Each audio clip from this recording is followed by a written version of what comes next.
less. We were down 18% on the S&P, a lot less on the Dow.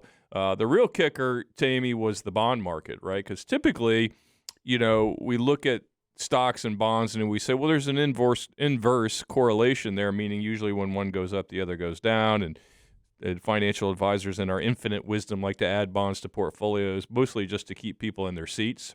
Yeah, I'm not a huge fan of debt, and we can talk about bonds here in a second because I have changed my opinion in the last few months. But on average, I'm not a huge fan of fixed income for long-term growth, but it is a necessary thing, and the reason we do it, again, I call them floaties. We throw people in the deep end of the equity pool, the stock pool, and they tread around and flounder, and so we give them these little floaties we call bonds, right? And we stick them on each arm, and they're orange, and it keeps their head above the water while the equity markets aren't doing well. The problem with that this past year is that the floaties had rocks in them.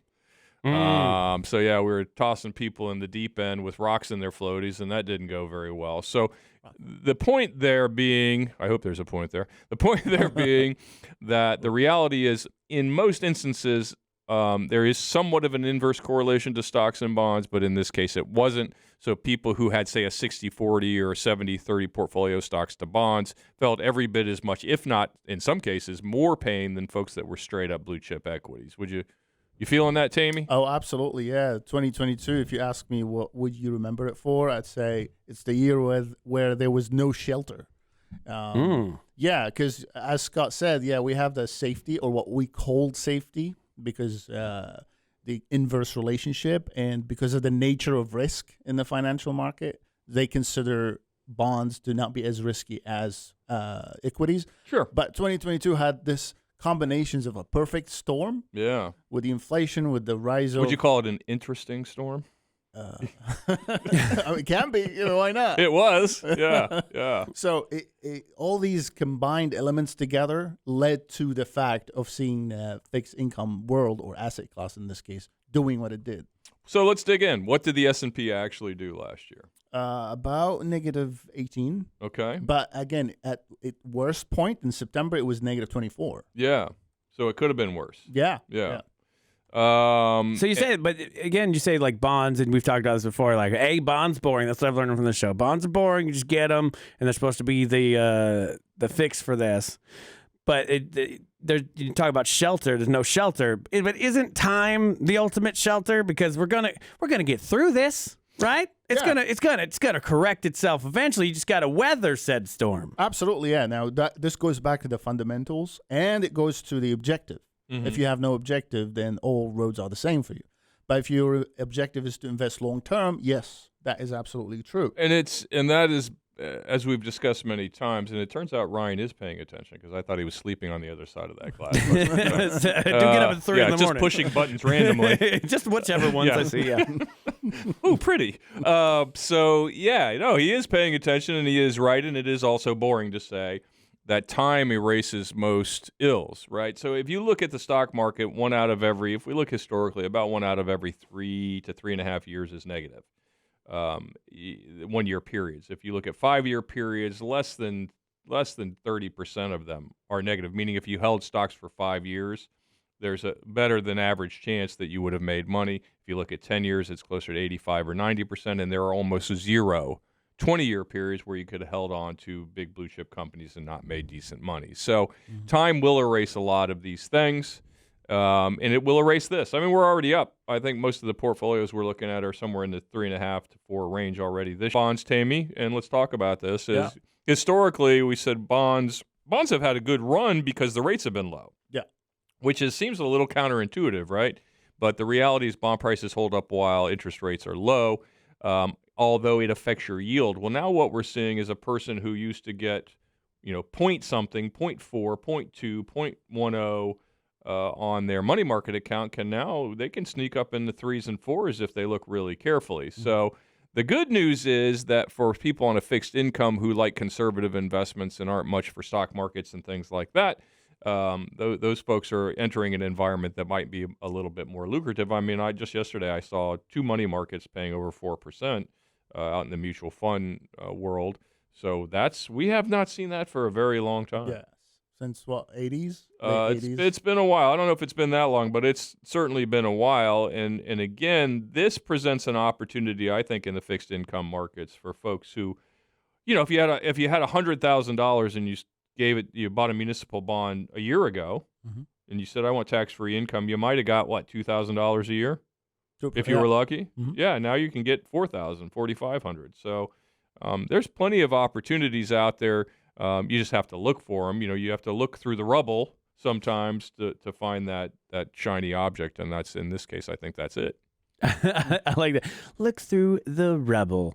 But one thing I noticed, because I thought I was being smart with all my zany tech stuff, speaking of 2022 year review, anything that I put my hands on, there should be a counter index called the Ryan index, where if Ryan's into it, it'll fall apart in about 3 months, and that all my crypto gone. But FANG stocks specifically, I was like, I'll enjoy it. The FANG, I don't think it's its own index, right? That's just sort of like a industry phrase that counts. It's a phrase, but you can buy the FANGs. There are products that specialize in it. Then for the listeners, FANGs are Facebook, Apple, Netflix, Google, and Amazon, I think. Yeah, those three. You can throw whatever you want in there, but those are the main names. Yeah, it was interesting. I was like, okay, of course, tech is only going to get better. We're only getting smarter. Sure. New products. Turns out layoffs. But all these companies, stocks go to hell. I thought a stock split would be great. I bought a bunch of that in Amazon. That didn't work out so well. It's the inverse Ryan. We're going to come up with the inverse Ryan index. We're going to start our own ETF. We'll create an ETF. Yes. Is it because I'm hearing about the things just a little too late? Is it because it's been printed, everybody else knows about it, I've got about a 3-day window, and I got to get out? Well, not always, but oftentimes, yes. So I printed my top 9 things for 2023 because number 10 was you're not going to listen to the first 9 anyway. But so in my list, I talked about the fact that if you read a hot stock tip in a periodical, the Journal, Barron's, Money Magazine, for crying out loud, it by definition is not a hot stock tip. It's been on that piece of paper for a while, and that means some 28-year-old reporter knows about it, which means everybody knows about it, right? So that ship has probably sailed, and we don't pay attention to things until they have already happened for the most part, and that's where the FOMO comes in, right? People don't like to be left out. So they heard about crypto in 2010, and they're like, I don't know what that is. And then by 2012, they're like, what is this crypto thing? And about 2015, they went, do you have crypto? I don't have crypto. Do you have crypto? And then about 2017, they're like, maybe I should buy some crypto. And then by 2021, they bought the crypto, and what happened? The rug was pulled. There you go. The rug was pulled. But we can talk more about the 2022 year in review. We're going to get to the numbers eventually later in the show. And we'll be right back with the very first It's Only Money of 2023 in just a few moments. Welcome back to It's Only Money here on Real Radio 104.1 with financial advisors Scott Brown and Tammy from Edgewater Family Wealth. The Edgewater Family Wealth is what you want to get a hold of. You go to edgewaterfamilywealth.com. They got the blogs. They've got links to past shows. They've got just how you get in contact with Scott and Tammy to change your life, change your future, and get your money working for you. And we were doing the 2022 year in review as we left. And one of the bigger things, too, was the housing market, Scott. I don't know if you know that, but it was pretty crazy if you owned one. And if you didn't own one, it was awful. Yeah, it was a tough time to buy a house, especially middle to the fall part of the year. Yeah. Things have cooled down just a bit. The Fed has kind of been tapping the brakes for a while now, and it does seem housing is starting to cool, which we can get into the theory there about why they do what they do, but the bottom line is they're trying to cool inflation. You cool housing prices, which is most Americans' largest asset, reduce the equity in their homes, and they no longer feel like buying giant TVs anymore. So it does trickle down, to coin a phrase, or to steal a phrase, I should say. But it was. I think it was a necessary thing, and I don't think they're done. I think we're going to continue to see the Fed act somewhat aggressively. But eventually slowing probably by the latter part of the spring or the early part of the summer. Mm-hmm. But to that end, Tammy, what did we see in housing towards the end of the year? So June was the peak, as you said. Yeah. But since then, the drop has been steady, mostly because of the mortgage rates. And it's not the same across all states, which we all know that. So the U.S. national median price got to $450,000 per house in June. In December, it went down all the way to $400,000. Whoa. Yes, which is almost negative 11%. Yeah. Now in Florida, though, that's kind of a different story. Not really, but it depends on the place. The top was $492,000 For the state of Florida. For the state of Florida. Wow. And that dropped down to $450,000 now. Okay. Well, I mean, it's not brutal. You know, people, when they buy houses, they tend to buy as much house as they can get, which I think is problematic. I don't think you should make yourself house poor.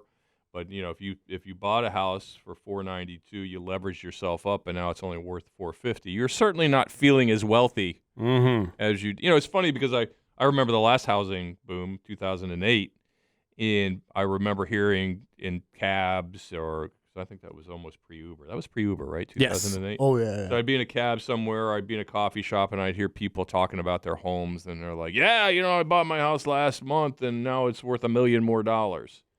You know, last month, wow. Yeah, well, I mean, they're making it up. Yeah. You know, your house is worth what somebody's willing to write you a check for, right? So you can say whatever you want, right? Yeah. But that's how people view. It's funny because that was 14, 15 years ago, however long that's been, right? And people have already forgotten. And you know, young people, to be fair, didn't go through that, so they're not as liable to be stung as say folks my age who went through tough times there. But the reality is, your house is worth, listen up, what somebody's willing to write you a check for, not some made-up number you're talking about in a coffee shop. Now, to that end, I want to talk, Ryan, for a second. We're going to come back to numbers, but it reminds me of my brilliance in buying homes. Did I ever tell you how brilliant I was at buying homes, Ryan? No, but I assume because you're a financial guy, you're good with money. I'm sure you've made some pretty significant gains. Unbelievable. Yeah. I mean, I don't like to brag. So you like real estate? You're like biggest just freaking gain? Brilliant. I am brilliant. Really? I mean, is that? What are we talking? I mean, you don't have to be bragging. You don't have to be specific, but I mean, like, what kind of money? Are we Well, I talking mean, about? I'm going to tell you right now. I'm going to tell you what I did. I bought a house for $69,000 and it's worth $650 now. $650,000. Is that right? That's okay. How brilliant is that? That's a lot of percent. That's a huge percent. I'm not a math guy, but I know that's a big number. That's pretty good. Wow. So $69,000. Yep. And it's now how much? $650,000. Wow. Yeah. Okay. How did you do that? I let 32 years go by. You son of a. See, I was willing to follow you wherever you went, Scott. Yeah, you know. So I lived in this house, which I still live in 32 years later, and now I'm brilliant. 32 years. It's taken me 32 years to be brilliant, but I am currently brilliant. Wow. So if I wait 31 years, I'll get there too. You'll be brilliant also. All right. Yeah. I will be dead. Yeah. Well, I hope I'll be dead, but you'll probably still be here. Wow. Yeah. So, I mean, the same is true. I did the same magic with my 401k. You know, not trying to brag. But the reality is I made my first 401k contribution about, I don't know, let's see, I'm going to guess about 20 years ago. And I think I put a few $100 in. Worth a lot now. Worth high six figures. Okay. Brilliant. Yeah. You know what I did? I'm going to go another 32 years. I let 20-some-odd years go by, and I kept contributing. I can't wait to be brilliant, too. Yeah. Well, you're going to have to wait. That's how it works. Yes. Yeah. We've already talked about this. A few decades. Yeah. I thought you were going to give me some kind of secret sauce here. I did. Like, that's not a secret sauce. That's just sauce. That's just sauce. Secret sauce. Regular tomato sauce. You don't even know what's in secret sauce. It's a secret. You don't want to eat that. Yeah, no, but if the secret sauce suddenly gives me a lot of money real fast, I don't care what's in the secret sauce. Well, everybody wants to eat the secret sauce. Nobody wants to eat the regular sauce. Yeah, the regular. Right? I mean, the regular sauce is good. It's good. It's good sauce. It's 100% good. It fills it's always good. The secret sauce, sometimes there's some yucky stuff in the secret sauce. Because you don't know what's in You know what's secret sauce? Crypto. Secret sauce. Yeah, it was a bad sauce. AMC. That's spoiled. Secret sauce. Spoiled sauce. I agree. What's the other one? GameStop. Oh, that is full of secret sauce. I still own it. Yeah. How's it taste? How's it taste? It's it's a bitter sauce. Oh, I was gonna say it's not a very good sauce, sauce. Yeah, it's an awful sauce. Spicy Yeah. bitter sauce. Yeah. But that goes with your overall general approach, which is, it's not these big flashy gains that you're going after. It's you build out a retirement plan, what you can live off of, and build from that. Yeah, it's crazy, right? That's brilliant. Can you believe we have listeners? Yeah, is we anybody literally- still help? we tell them the answer every single time. Yeah. People are tuning out left and right. Let's see what's on Jerry Springer. Is Jerry Springer still on? Probably. People. I have people come up to me and they're like, "Hey, Scott, right? Like, I'm sure he gives you some kind of you do what you do on the air, but I'm sure he's helping you out another thing." I'm like, no, he gives me the same advice. It's annoying. Hate that guy. Yeah. No, it's true, man. Listen, people spend lifetimes looking for shortcuts. Like they it was tech stocks in the early 2000s. Okay, that sucks. It was flipping houses in 06 and 0. Oh, crap, that didn't work out. And then at some point it was, I don't know, crypto. And these meme stocks, and people will just every year they try something new. Whether if they had just did the old thing, which is to invest over time and buy quality, boring, blue chip, dividend paying stocks or whatever it is, it doesn't have to, or even real estate works, but you got to buy and hold it, right? It doesn't matter what it is. It's like working out. I don't care what you do. If you do it enough, it'll work, right? If you got up and walked around your house 8,000 times a day, you would lose weight. It would be very boring, and your neighbors would think you were weird, but you would indeed lose weight, right? Yeah. So you don't have to and that's the thing that frustrates me right now with crypto. And I'm not saying crypto isn't viable, so please spare me the lectures because I'm not saying it's not viable. But what it's not is a shortcut. And what upsets me about crypto and meme stocks is not that they're not viable, because maybe they'll work out. What do I know? But what I do know is for young people in their 20s, mid to late 20s or 30s, is they've done these things. They've purchased crypto and they've purchased meme stocks. And then it didn't work, right? They got their brains beat in, probably with money they couldn't afford to give up. And now what's going to happen to them, Ryan, is they're going to get bitter. And what they're going to say is not that they messed up or they were impulsive or they should have thought about it more or they should have taken a more traveled path. What they're going to say is the system is rigged. That's what they're going to say to themselves. Because if the system's not rigged, what does that mean? It means they made a mistake. And nobody wants to admit to making a mistake, right? So it's easier to blame the invisible man, they, them, whoever, right, than say, man, I was a little impulsive. I've learned my lesson. I'm going to stick with the Warren Buffett theory. I'm going to buy quality stocks that pay me a nice dividend and call it a day, and know that over time, historically, I'll earn 6 or 7%. And yeah, that won't be something to brag about at a party, but when I'm 60 years old, I'm going to have a nice car and live a good life, right? People don't like that story. They don't like admitting they're wrong. And that's the part that really upsets me, is that we're creating a whole generation of young people that are going to be bitter and not engage. So when I show up to say, hey, put some money in your 401k. Hey, buy Microsoft or Apple or whatever, they're going to go, wow, man, you're just part of the problem kind of thing, right? So I think that's the biggest problem to come from this.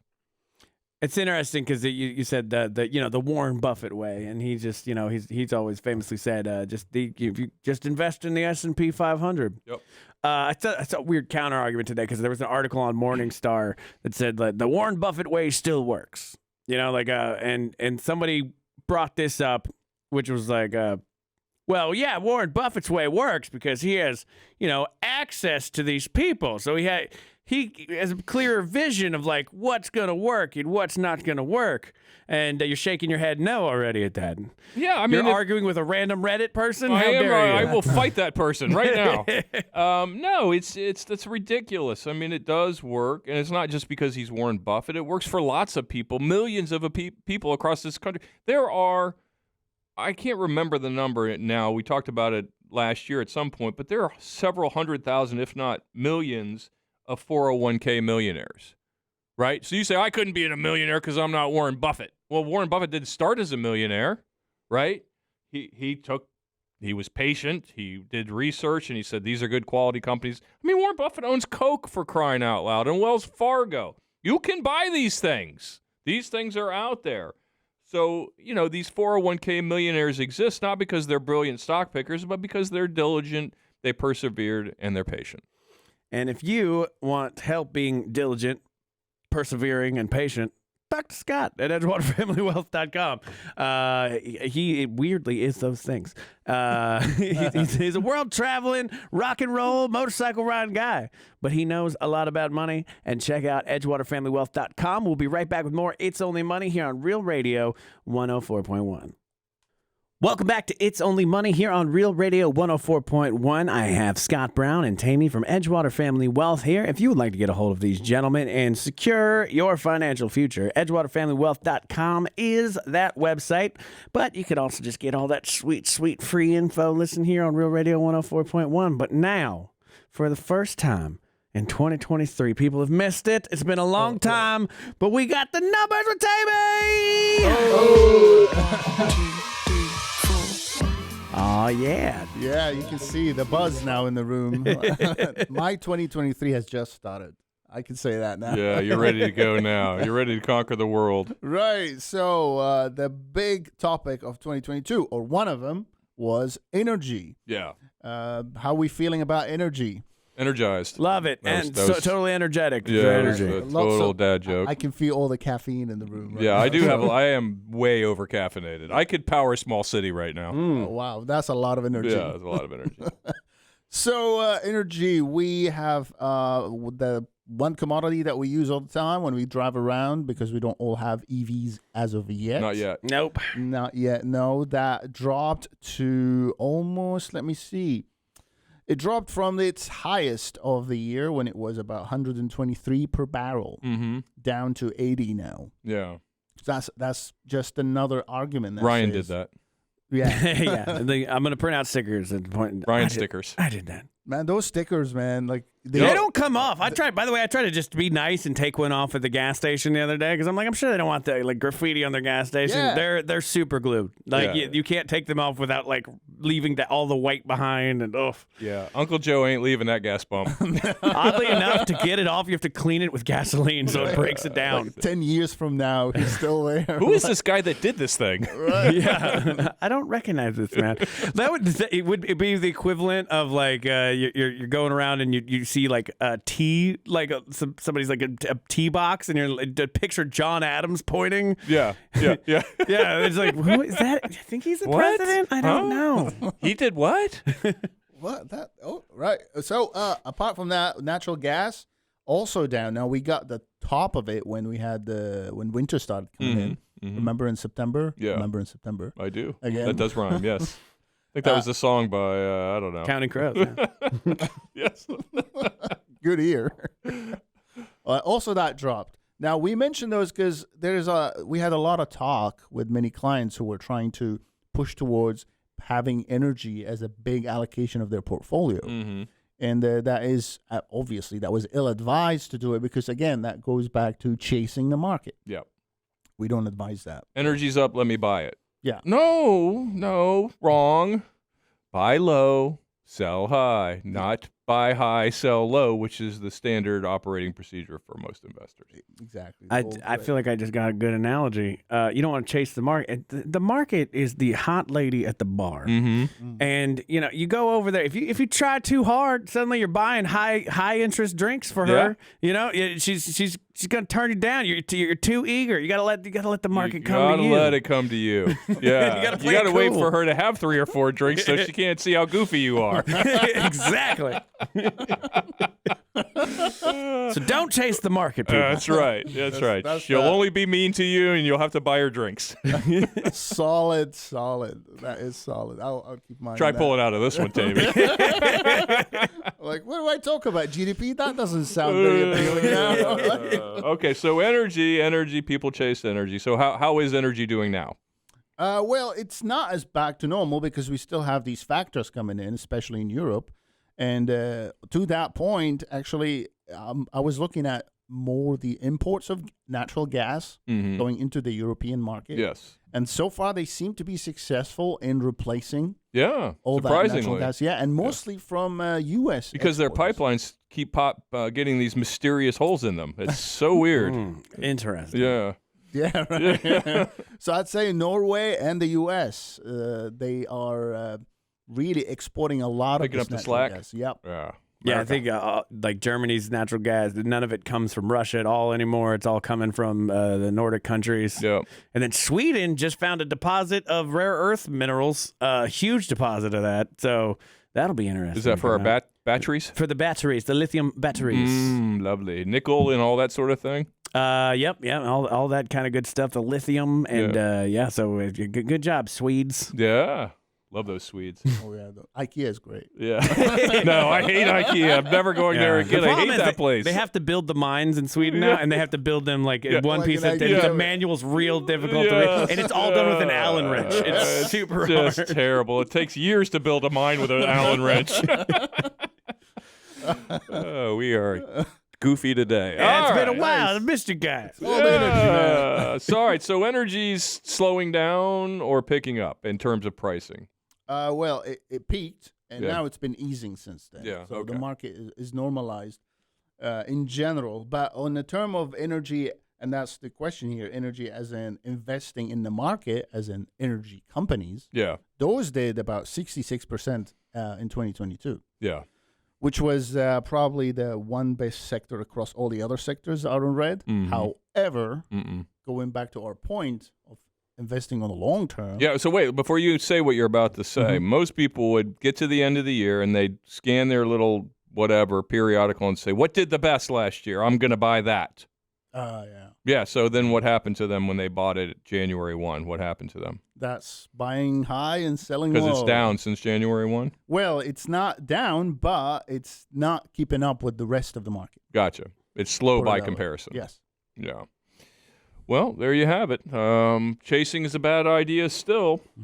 And, you know, it's interesting to me, Ryan, because some people think, well, wealthy people, and they are guilty of what I'm about to say sometimes, but there's this, to be fair, I read an article recently, and it really made me think about some encounters I've had with wealthy people as they retire. And one of the things people try to do sometimes is get rich twice. Yeah. What do you think that means? Like twice. Like maybe share their wealth with someone else? Is that what it is? No, that would be the opposite of getting rich twice. They never do that. I'm going to say it's you've made your money, but then, somebody comes along and is like, hey, this thing is going to make, but it just needs some capital. You got that money. Then they're dipping way further into what they have liquid, maybe, and chasing that dragon. Yeah, I think it is a little bit of chasing the dragon. So, a good example of that is a physician, and I'll give you another example in a second. But physicians, many of them are very, in fact, most of them I would hope are very, very bright people. But when you're a physician, people think, well, that person makes a lot of money. And I'm going to give them every idea I can think of to get them to invest with me, right? And if you're a physician and you're making whatever, the average physician probably makes $250, $300, $400. Some specialists make $800, $900 or more.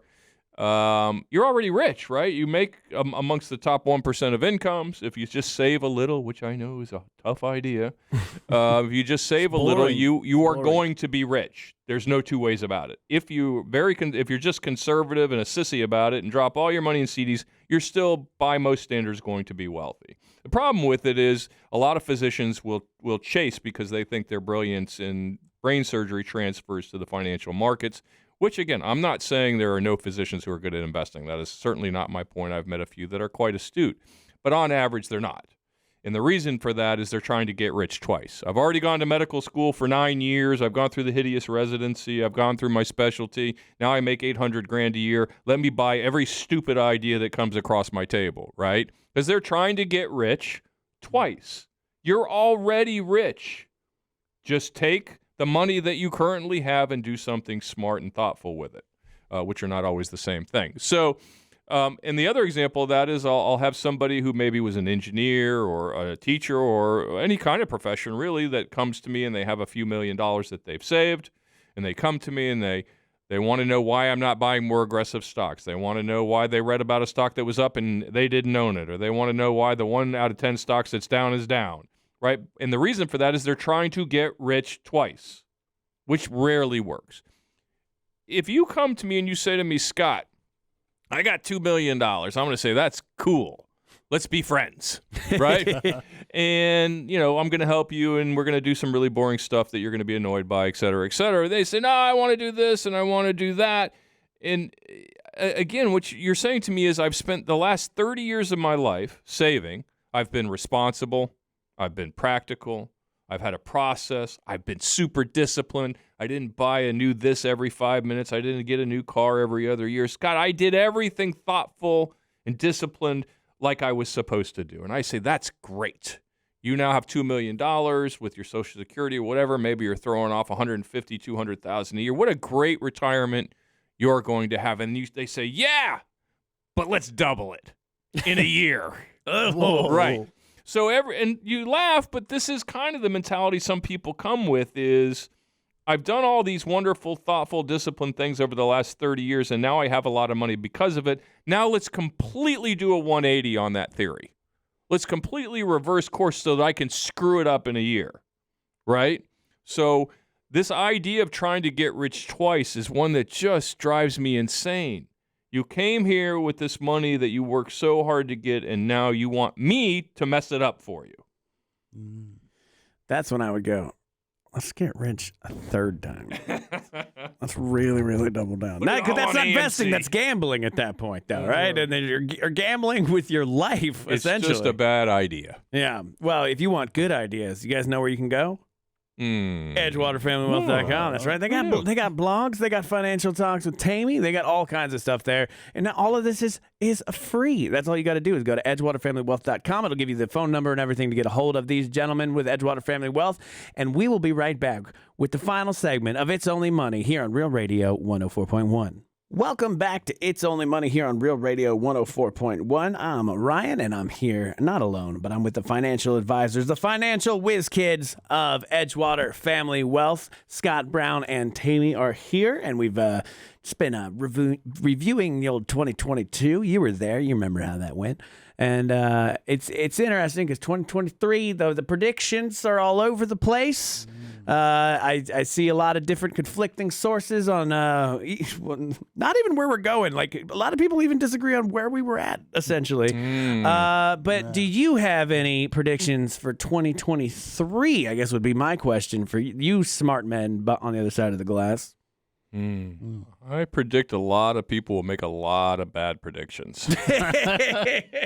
You don't engage in the old crystal ball stuff. It's a pointless endeavor. There was just I don't remember who published the article, but somebody put out some research showing the top firms, the Goldmans and the JP Morgans and the Morgan Stanleys, and their top analysts were off by an average of 14% last year. So, that's you're telling me these top firms, the ones that technically should not exist right now, but we bailed them out because they were too big to fail, were wrong?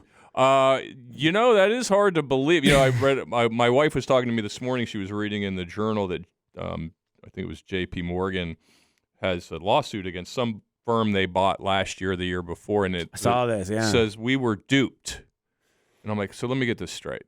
You're the largest investment bank in the world, and you want to tell your customers that you're brilliant and good at research, yet you were duped by a company 1/1000th of your size. So I'm not sure what to do with that information. But it seems like maybe you should have done a little more, I don't know, research? Due diligence? Yeah, they're supposed to be the biggest of big brains when it comes to money. Yeah. And in my lifetime, I've only seen them mess up significantly. Yes. For me, it's like, I don't care how big you are and how all the stuff that you've done. If you've made it to the point where you should have failed and been out of business, then the credibility that you have is all gone with me. I would never go to a big firm, because I'm just like, you guys messed it up, and you seem to be constantly doing trickery. Legal trickery, but, It's capitalism, but not really. It's capitalism when they're making money. But when things go awry, it's, the other thing that people don't like so much. Yeah, they don't like that word. I'm not even going to say the word. People get the reason I can't down. But, yeah, it's hey, we're capitalists, bootstraps, fight your way, hand-to-hand combat on the way up. But, oops, we messed up. Can we have some taxpayer money, please? That's, come on. That's not how the system works. You got to have, mean, that's moral hazard, right? Defined. We've taught people that you can be as aggressive as you want, make all the money you want when things are good and easy. If things go poorly and you're big enough and enough people would get laid off, then we'll come in and take care of you. And that, my friends, is not how capitalism works. Is capitalism the best system? And I mean, boy. And I don't mean that in a way of like I'm a communist. I mean it in the way of like capitalism at this point, sort of an old idea. Yeah, right. I mean, been around for a long time. It's been around for a long time.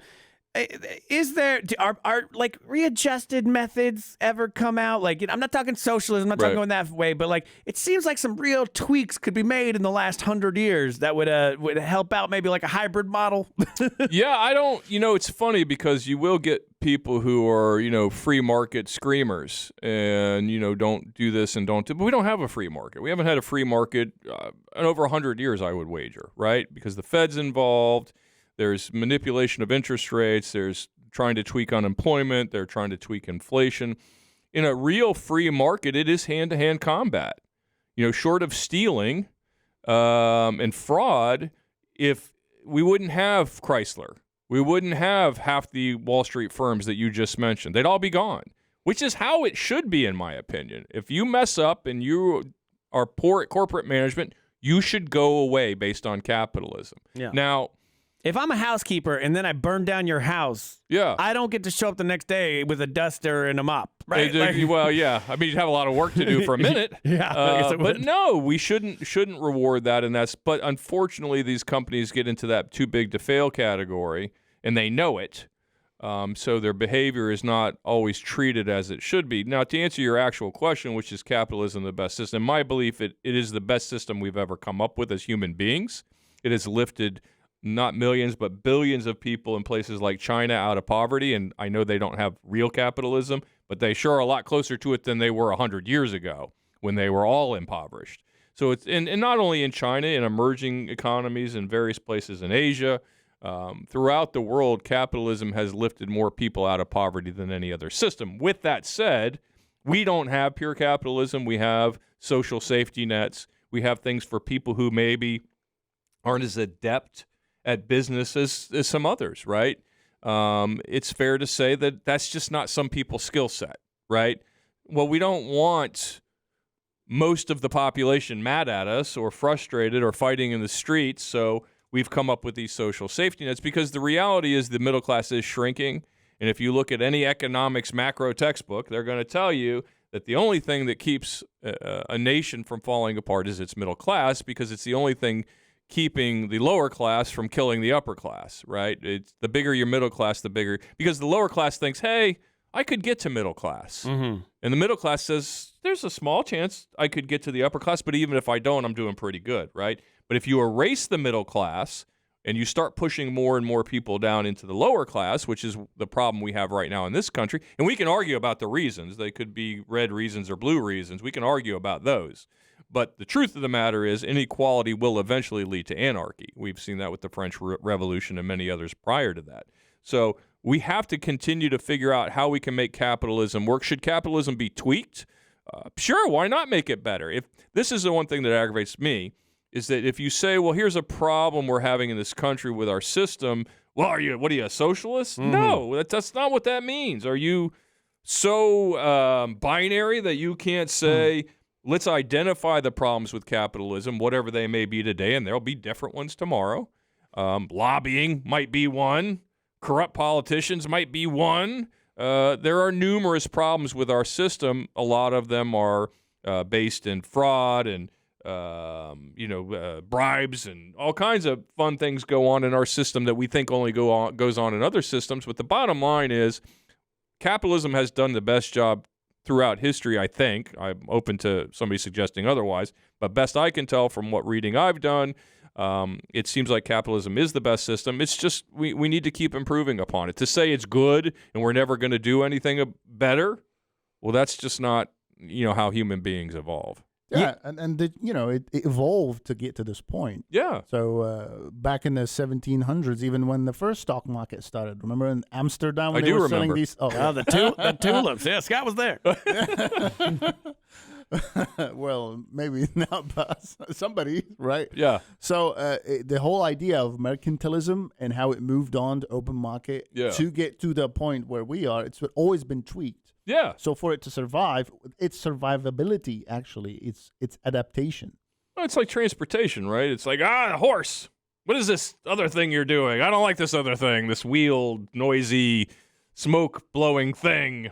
We're not doing that, right? We got to get better, right? So if capitalism is the best system to date, which I think it is, let's just try to make it better. The problem is when we become a corporatocracy, which is close to what we are, where the lobbying power of major corporations gets in the way. They get in the way of the other capitalists, right? If you say, well, I'm here, let's create a rule so that nobody else can be here, right? And the reason the rule gets created is because money changes hands in a PAC or super PAC or, more directly in a brown bag somewhere, right? Then that's not capitalism. That's corporate. A corporateocracy is what that is, where corporations are going through the front door and slamming it closed and locking it. They don't want other people to mess with them. So these firms, these giant tech firms, are huge lobbyers because they want to get in the way as best they can legally, quote unquote, of maybe smaller tech companies that could erode some of their profitability.